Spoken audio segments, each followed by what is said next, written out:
Assalamualaikum warahmatullahi wabarakatuh. Selamat pagi dosen pembimbing kita Bapak Sumadi XPD MPD beserta rekan-rekan kelas 4A yang saya banggakan.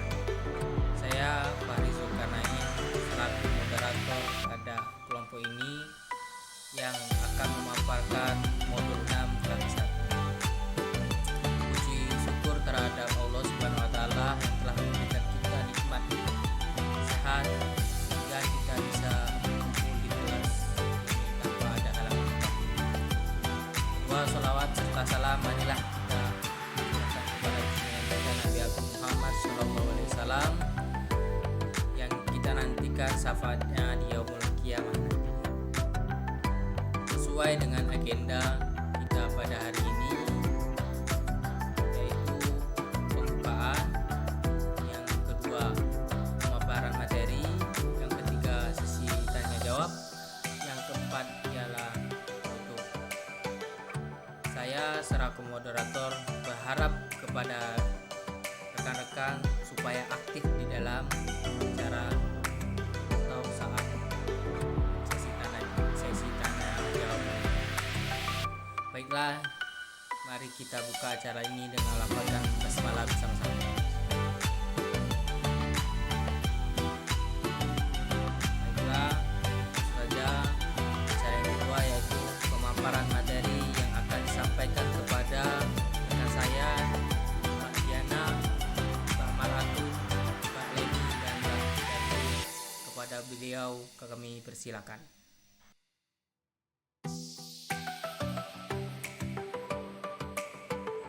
Baiklah, saya Diana Fajilati akan menjelaskan sedikit pemaparan tentang KB1, yaitu pembelajaran menyimak di kelas rendah. Yang A yaitu standar kompetensi dan kompetensi dasar, atau biasa disebut dengan SKKD, menyimak dan mendengarkan kelas rendah. Ada 6, pertama yaitu kelas 1 semester 1, yaitu memahami ilmu bahasa. Yang kedua, kelas 1 semester 2, yaitu memahami wacana lisan. Yang ketiga, kelas 2 semester 1, memahami teks pendek. Yang keempat, itu kelas 2 semester 2, yaitu memahami pesan pendek dalam cerita. Yang kelima, yaitu kelas 3 semester 1, yaitu memahami petunjuk cerita. Yang keenam, yaitu kelas 3 semester 2, yaitu memahami cerita teks. B. Perencanaan, pelaksanaan, dan penilaian berbicara kelas rendah. Program pembelajaran adalah rencana yang menggambarkan prosedur dan pengorganisasian pembelajaran untuk mencapai dan kompetensi dasar yang ditetapkan dalam standar isi dan dijabarkan dalam silabus. RPP yang baik harus memenuhi beberapa kriteria sebagai berikut. 1. Kemampuan dasar dan materi mengacu pada silabus. 2. Proses pembelajaran memberikan pengalaman belajar yang bermakna bagi siswa. 3. Terdapat keselarasan antara kemampuan dasar, materi, dan alat penilai. 4.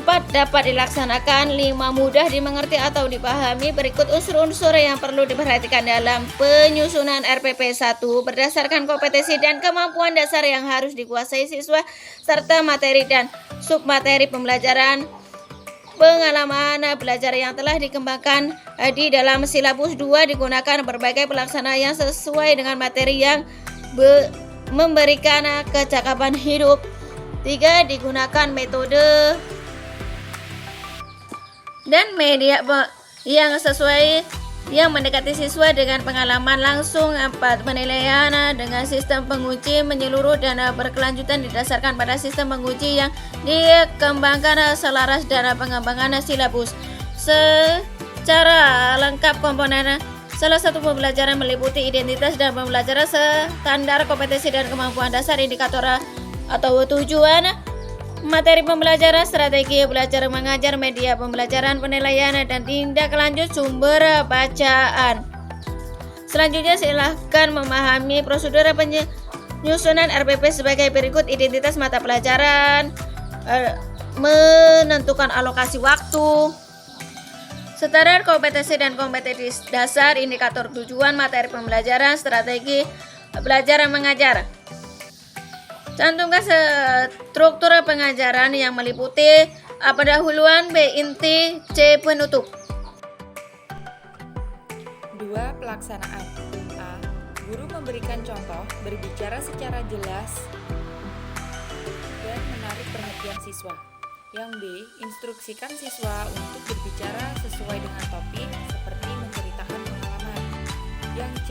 Berikan kesempatan pada setiap siswa untuk berbicara di depan kelas. Kemudian yang D.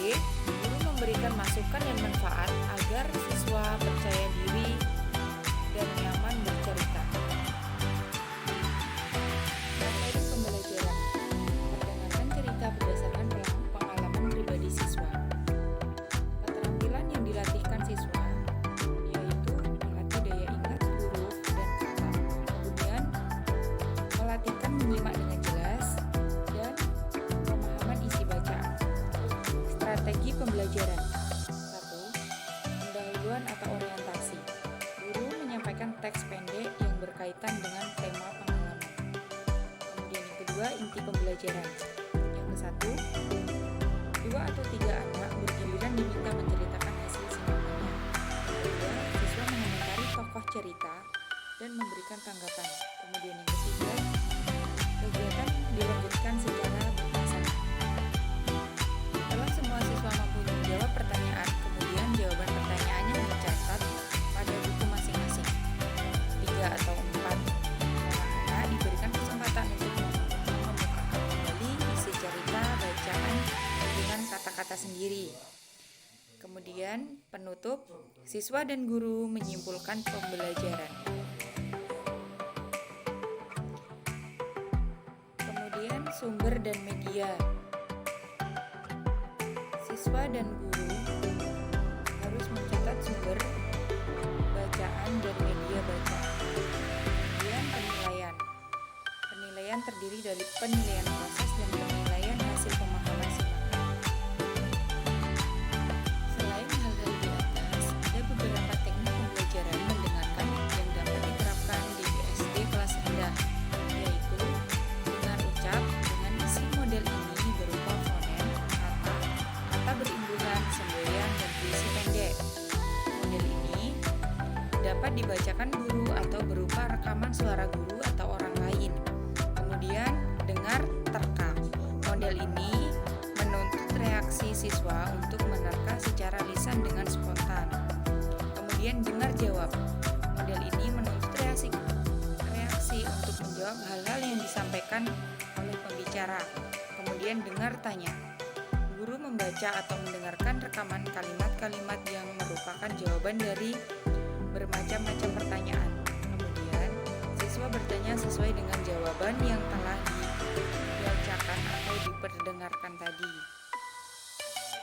Beberapa bentuk penilaian yang dapat digunakan pada pembelajaran menyimak kelas rendah yaitu menceritakan kembali, menganalisis pelaku dan dalam cerita, mengidentifikasikan nilai-nilai baik dan buruk dalam cerita, dan kemudian menggambarkan sesuatu secara lisan. Selanjutnya yaitu aspek penilaian. Adapun aspek penilaian yang dinilai yaitu yang pertama yaitu kejelasan berbicara. Di sini apakah siswa sudah mampu berbicara dengan jelas dan dapat dipahami. Yang kedua yaitu penggunaan bahasa. Bagaimana kemampuan anak-anak dalam menggunakan kata atau kalimat yang tepat. Yang ketiga yaitu ekspresi dan kepercayaan diri. Di sini bagaimana siswa dapat menyampaikan dengan ekspresi yang baik dan percaya diri. Yang keempat yaitu metode penilaian, di mana guru dapat memberikan observasi langsung selama siswa berbicara dan memberikan nilai berdasarkan rubrik sederhana.